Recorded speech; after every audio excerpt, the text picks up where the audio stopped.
I saw a picture in the middle of the New Zealand Herald of Kate Ward-Smythe, who I knew from university, holding her hand up like that. She was doing an open mic night, and it just resonated, and I just went, I want to do that. So I rang the venue. It was Kitty O'Brien's, it was just a pub, it was just the very, very early days of stand-up comedy in Auckland. And I rang Paul Horan and I booked a spot, and then I cancelled it about 9 times, as you do. Yeah. And then I did it. I finally grew a pair and I did it. It was really a springboard into great things for me. There's nothing more intoxicating, as you know, Henry, as entertaining people. It's very rewarding, very affirming. Yeah. And so that was what's very powerful about comedy. When you get it right, it's a feel-good factor. It's hard though. It's really hard to do stand-up. Because it must be. Like, as you say, cancelled 9 times. Oh, it's really scary. scary. Takes a bit to bloody it's really jump scary. into. And people will hate you, you know, as well. Well, you're exposing yourself. You're sort of exposing yourself to. Shall I drink up? Oh, yeah. But it's very honest work though too, Henry. So you don't have to be funny even. You just need to be honest. And that really appealed to me at a time where I was trying to make sense of the world and my life, and it was a really good decision. And was that? And I made friends. I felt like I found my tribe as well. And I remember walking off stage after that first gig at Kitty's into the side room, and I just remember looking around. I did a 360, and there were these men. They were all men. There were no women. The Shermanator sensors detect no female life forms in the vicinity. And I remember turning around, and those people, became my friends. They became they became my family. And so they helped me a lot in life as well. I came home. Welcome, my friends, my people. Come, God, love you. Your regular table happens to be free. Sit, quaff, libations, vittles. Huh? Special pizza tonight, crispy crust and free cheese. Great. I'll get it. I don't smell coffee. Oh, can I have a latte, please? Milo. Espresso? Tea. Cappuccino? No, the coffee machine broke. It burnt me. It had to pay.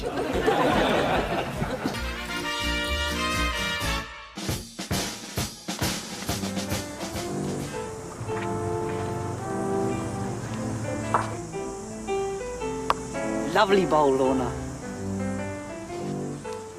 Go, Mavis. Oh, lovely bowl. Oh, that's a doozy, Mavis. Oh, yes, that's the clincher. Thank you, dear. Look, I'll just pop over and see how the afternoon tea's going. Right you are. Looking forward to getting something hot inside me. He's the king of the wild frontier, and prepare your tackle for the pay TV premiere of Ken's Hunting and Fishing Show.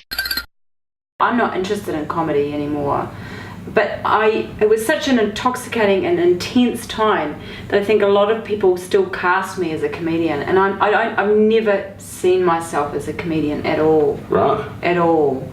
I thought it was just me tapping into me. Doesn't need to be labelled, you know. Why are we going to label it? I don't know why people do that. Label they do. I know, because I know what people have said about you, Henry, over the years and what they've called you. Yeah, and it's I not about me. It's cruel. Cruel. Tell you what is cruel is some of the. I feel like a lot of comedians are quite self-depreciating, and I feel like more so the female comedians. Yeah.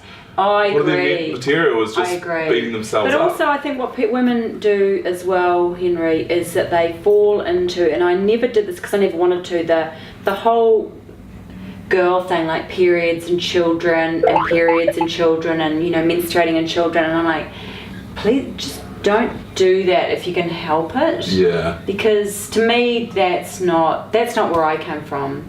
I like absurdity and randomness and general observations. I think that's true. Yeah. But it's a hard gig. I'll come back to that point, that it is actually fundamentally, I admire comedians, stand-up comedians, immensely. Yeah. I couldn't do it again. Yeah. It's just ball breaking. And I don't even have balls. So, yeah. But I remember one day, the day I quit, I remember thinking there was just a whole lot of men in the green room. We're doing a 3-day event at the power station in Auckland. High likelihood of a sausage fest in progress. It was just all blokes in the green room because I was the only girl, and I just had enough. It was I just broke. I went out there and I said, you know what, I'm out of here. I wanted a really basic skill, so I trained as a chef. To qualify as a chef, it's an apprenticeship effectively. You've got to do so many hundreds of hours in order to get your certificate. So I ended up buying a cafe with a man named Mark Nobeski. He was a total madman. He had a mustache down to here. He came from Bohemia in America. We had a cafe together called the Bohemian Cafe, and I ran that and owned and operated it for a few years, and that was a really hard job as well. I admire people that do that. And then I began doing comedy as well, and I ended up writing for television. So I had a long period of time of writing for television. So I had this glorious time of creativity and hard work, and it was wonderful. But what was still residual was my grief of my mum and dad. I hadn't really dealt with that.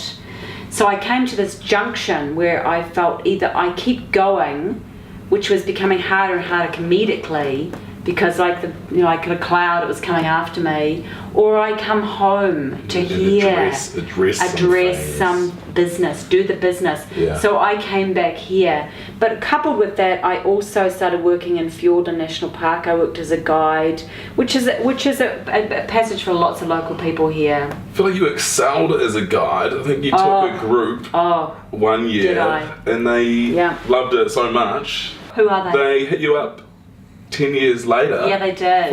In fact, they're actually here now. Neato. They're not. Absolutely not. But because I wouldn't remember their names. That job exhausted me because, again, when you're a guide, you can do as much and as little as you want, but I would often do more than was required because I was trying to cater for all of their needs, which I didn't need to do. I didn't need to do that. Yeah. So, what are you doing, Jake? Really Jake. Please, no, I love it. Come on, calm down, please, calm down. So I guided for a long, long time, and that was what brought me here. But the thing about guiding is it's seasonal, so I would kind of bounce up and down to Auckland here, or Auckland here, Auckland. My first writing gig in TV was actually with McFarlane Gadsby, which was very intimidating. And then New Zealand kind of lost its appetite for political satire, and it became social satire. No one has an appetite for social satire anymore, so you don't see those kind of sketch shows on TV. There's no financial support for them anyway. But that became more and more untenable as I got sadder and sadder and sadder. But I would bounce up and down, but I got a fat suit off one of the jobs I did. This woman named Suzanne Sturrock made one of the costumes, and it was a fat suit. And I used that fat suit in a corporate gig here. And there was Chaz Drader in the crowd with Ferg and Grant. It wasn't starry eyes. I don't remember. It was a gig, and I was the host with Grant Stewart. And we pashed. In your fat suit? I felt something. And it wasn't... I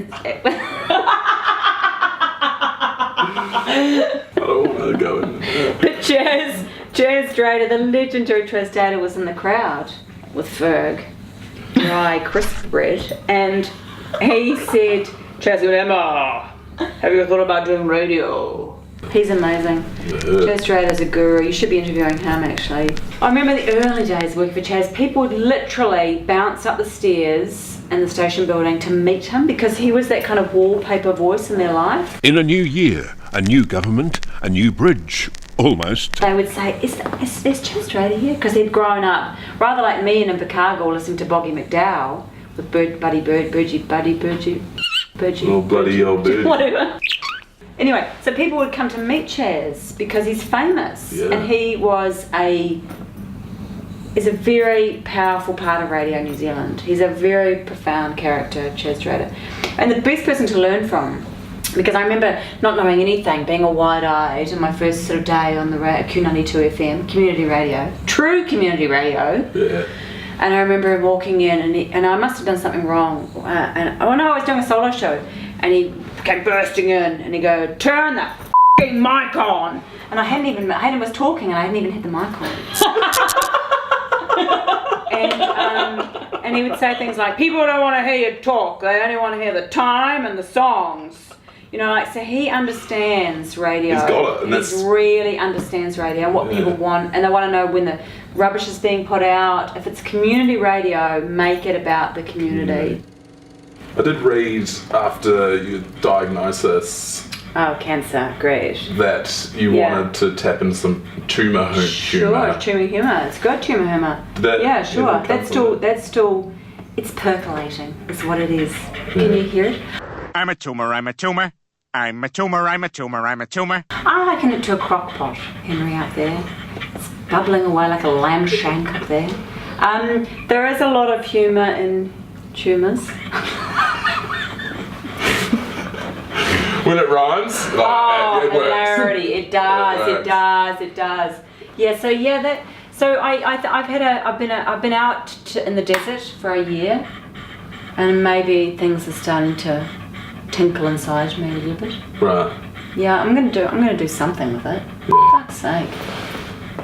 We got to touch on that for a bit because a lot of people care about you, and I care about you. You know. Was it about 18 months ago you were diagnosed? Yeah, 2016.